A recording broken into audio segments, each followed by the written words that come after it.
Hello guys, good morning. स्वागत है आप सभी लोगों का एक बार फिर से हमारे इस प्यारे से channel यूबीपीसीएल with UQ.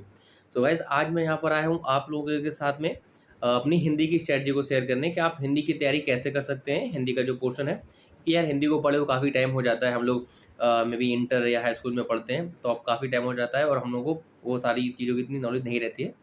But Hindi यार बिलीव मी, अगर आप थोड़ा सा भी आपने इंटर में अच्छे से पढ़ा हुआ है या हाई स्कूल में, तो हिंदी में ज़्यादा आपको एफर्ट्स नहीं मारने हैं। बट मैटर करता है कि हिंदी की तैयारी करें कैसे। ठीक है, सिलेबस कितना है और हमें क्या पढ़ना है, कैसे पढ़ना है, ये इंपॉर्टेंट है हमारे लिए जानना एग्जाम के प्रोस्पेक्ट से। तो आज मैं ये डिस्कस करूँगा कि एग्जाम के प्रोस्पेक्ट से हमें क्या-क्या पढ़ना है और तैयारी कैसे करना है। सबसे पहले मैं बात करता हूँ कि हमें तैयारी कैसे करनी है, ठीक है? हम तैयारी कैसे कर सकते हैं? तो गाइस देखिए, तैयारी करने के लिए 3 तरीके हैं, ठीक है? 3 तरीके हैं, आप इनमें से कोई भी एक फॉलो कर सकते हैं अपनी सिचुएशन के अकॉर्डिंग। पहला तरीका क्या है, अगर आपने कोई कोर्स परचेज़ किया है तो आप वहाँ पे क्या करेंगे, डेली अपनी क्लासेस करिए। क्लासेस के आप हैंडमेड नोट्स बताइए, ठीक है? आपने हैंडमेड नोट्स बनाइए क्लासेस के और फिर नोट्स को मल्टीपल रिवीजन करिए। पहला तरीका ये हो गया। अगर दूसरे तरीके की मैं बात करूँ, तो दूसरा तरीका क्या है, आप अगर कोर्स अफोर्ड नहीं कर सकते हैं, आपने कोर्स परचेज़ नहीं किया है, तो भी कोई दिक्कत नहीं, हिंदी का हमारी तैयारी ईज़िली हो जाएगी, डोंट वरी। आपने क्या करना है, सबसे पहले आपने अपने एग्ज़ाम का सिलेबस डाउनलोड करना है, ठीक है? सिलेबस में हालाँकि मैं अभी बता दूँगा आपको वीडियो के एंड में कि आपको क्या-क्या पढ़ना है। तो सबसे पहले आपने क्या करना है, अपने हिंदी में क्या-क्या टॉपिक पढ़ने हैं, सिलेबस डाउनलोड करना है। सिलेबस डाउनलोड करके आपने जो-जो टॉपिक पढ़ने हैं, आपने एक लिस्ट बना ली उसकी। अब आप क्या करिए, डे बाय डे, ठीक है? डे बाय डे आप एक-एक टॉपिक को यूट्यूब से कवर करिए, क्योंकि देखिए हिंदी का जितना भी सिलेबस है ए टू जेड यूट्यूब पे अवेलेबल है, ठीक है? आपको इधर-उधर भटकने की ज़रूरत ही नहीं है। तो आप डे बाय डे एक-एक टॉपिक को यूट्यूब से कवर करिए और अपने हैंडमेड नोट्स बनाते जाइए और फिर आप उन नोट्स को बाद में मल्टीपल टाइम पढ़ सकते हैं। दूसरा तरीका ये हो गया। अब मैं बात करता हूँ तीसरे तरीके की। तो तीसरा तरीका हमारा क्या है? तीसरा तरीका है हमारा, आप क्या कर सकते हैं, आपको इसमें सिलेबस भी ढूँढना नहीं पड़ेगा, ठीक है? बट सिलेबस मैं सजेस्ट करूँगा आप ढूँढ लें ज़्यादा बेटर ही। सिलेबस तो आपके पास होना ही चाहिए अगर आप तैयारी कर रहे हैं। तो तीसरा तरीका है हमारा है, आप एक बुक अगर परचेज़ कर लें, आप मार्केट से जाके हिंदी की एक बुक परचेज़ कर लीजिए, ठीक है? आपके पास अगर सिलेबस होगा, तो आप जब बुक खरीदने परचेज़ करने जाएँगे, तो आप बुक अपने सिलेबस को कंटेंट से मैच कर लेंगे। आपको जो-जो टॉपिक पढ़ने हैं, ऑब्वियस सी बात है, सारे हिंदी की बुकों में वो सारे टॉपिक अवेलेबल होते हैं, लेकिन फिर भी आप एक बार क्रॉस चेक कर लेंगे। तो आप बुक परचेज़ कर सकते हैं और बुक से आप जो है, अगर आपको लगता है आप सेल्फ में कर पाएँगे, तो आप तीसरा तरीका ये है, बुक से भी कर लेंगे। लेकिन आई वुड सजेस्ट कि अगर आप अफोर्ड कर सकते हो तो कोर्स ले लेना, अदरवाइज़ यूट्यूब से कर लो, ज़्यादा बेटर है। अपने नोट्स हैंडमेड नोट्स बना के पढ़ोगे वो ज़्यादा इफेक्टिव रहेगा। तो अब ये तो हो गया हमारा कि हमें कैसे पढ़ना, 3 तरीके मैंने आपको बता दिए।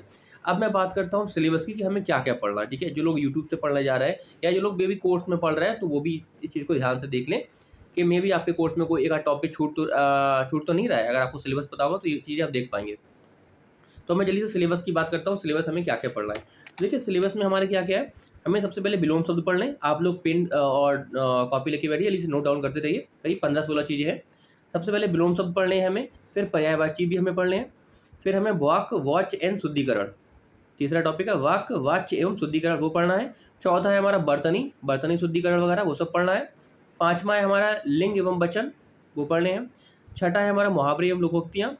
सातवाँ है हमारा वाक्यांश के लिए एक शब्द और हमारा 8वाँ है अभिकारी शब्द, विकारी अभिकारी शब्द होते हैं वो पढ़ लें।